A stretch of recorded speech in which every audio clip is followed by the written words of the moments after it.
All right, we're on the line here with Ben Misikin from the band. Oh, you're going to have to help me with the band name.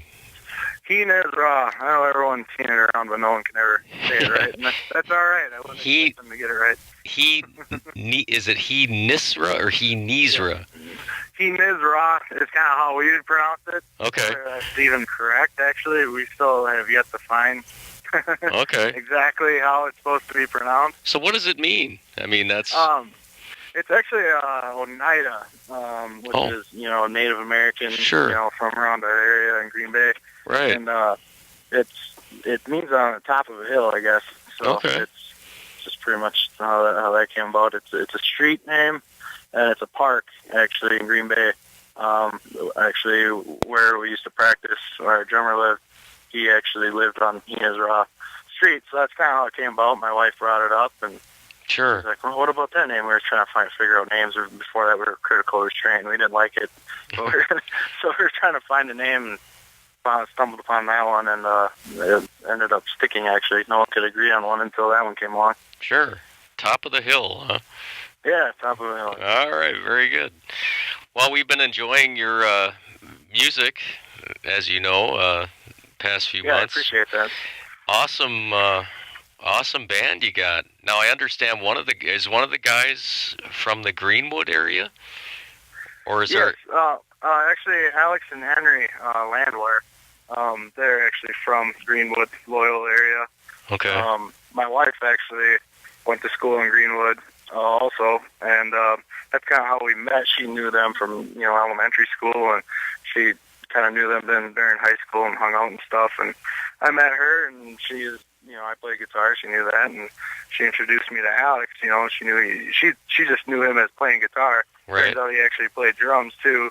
He had just picked it up and kind of got together. The night I met him, right away, went down to his house in Loyal, actually, right down there, and kind of put a song together right then and there. He just showed me a riff that he had on guitar, and I just kind of made it a little better, I guess, a little more catchy. And sure. Next thing you know, we had a song within about 15 minutes, and his good friend, him and Henry's good friend, Adam, was our first singer, and he kind of laid down some vocals with us right then and there.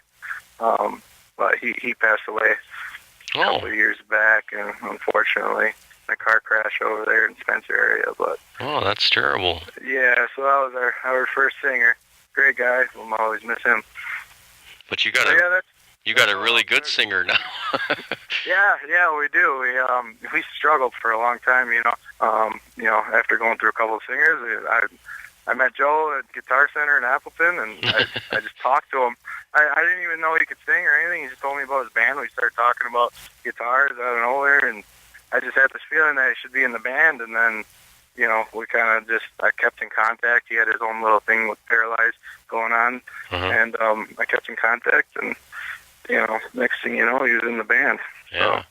Well, he's got a real. A lot of times with some of the local bands, you can, sometimes the singer sometimes is might be the weakest link. I'm just saying. Yeah, sure. And he's got a real. He's got a really. It makes you guys have that really polished, professional sound, if there's such a thing. So. Sure. Yeah, and we knew it when we met him. So that. Yeah. First thing he sang for us was a tantric song. Breakdown, and because that's just his style of singing for sure. A little lower end, and he nailed it. He could hop on stage and sing the song for Hugo, because he just sings it that well. Yeah. So that right away we're like, okay, this guy needs to be in the band. Do you play a lot of covers, or do you do? What's your no, mostly actually, original? Yeah, mostly original. Before Joe came along, we did a couple remakes. We did our spin on Gangster's Paradise and Bad Touch, and they went over really well. Yeah. I'm a big fan of doing remakes. Right. With Joe, it's a little little different. You know, he did cover bands, you know, all around Green Bay, you know, whole life before, you know, beforehand, and he just didn't, you know, he didn't want to do any more covers. And you know, we're not a big fan of doing covers either. You know, we know that people like to hear that when they're out at a bar, and you know, especially, you know, around Wisconsin, central Wisconsin, you know, people, you know, are stuck traditional ways, and you know, that's fine. There's nothing wrong with that. But for us, you know, we're out there to do it for fun. We're not out there to try and make a lot of money off of this. It's just, you know, we all have our own lives and jobs and families, and you know, we just keep doing what we want to do. And if a couple covers come along, we'll do them. Sure. You know? And speaking of bars in central Wisconsin, you're going to be in our area Saturday, right? Saturday night. Yep. Saturday, we'll be at Lefty's. Actually, I think they changed the name of the bar actually recently. Now that I think about it, can't really remember it off the top of my head now. The former Lefties you'll be at. Yeah, the former Lefties or former Reflections. Everyone I know from my grade and when we graduated school knew it as Reflections. Oh, okay. Yeah, that was the place to be. It's by the Marshfield Super Motor Speedway. Yep, exactly. Okay, yeah. Awesome. Now, told me that you recently got a chance to go to Florida. Yes. Yeah. It's a pretty crazy story how it worked out. We picked up Jason Weister, the best friend from high school. He's always been kind of part of the band. And I taught him how to play guitar when I was like, 13. But he finally picked up rhythm guitar, and he was looking for an amp. And the amp he was looking for was, Mesa Boogie Still Out of Deuce. And turns out that Cold, the band Cold, was selling one on Facebook. And so he saw that. So he contacted the guitarist of Cold to say, see what he wanted for it and get some information. And turns out it wasn't a bad price. And, Cold was his favorite band growing up in high school. I remember that. Okay. So it was a pretty big deal for him.